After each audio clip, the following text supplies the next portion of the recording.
सोलापुरात अलीकडच्या काळात नव्याने सिव्हिल चौक, जिल्हा न्यायालय, किडवाई चौक, विजापूर वेस्ट ते जिल्हाधिकारी कार्यालय रस्त्यावर वाहनाची वर्दळ वाढली आहे।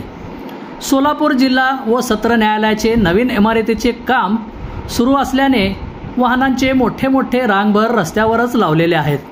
तसेच या रस्त्यावर नवीन शॉपिंग सेंटर निर्माण झाले आहेत।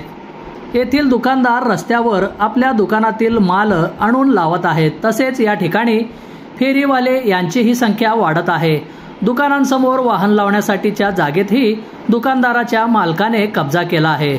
वाहन रस्त्यावर लावली जातात। या अतिक्रमणामुळे सिव्हिल चौक, जिल्हा न्यायालय, किडवाई चौक, विजापूर वेस्ट ते जिल्हाधिकारी कार्यालय पर्यंतच्या रस्त्यावर दिवसभरातून अनेकदा ट्रॅफिक जाम होतो।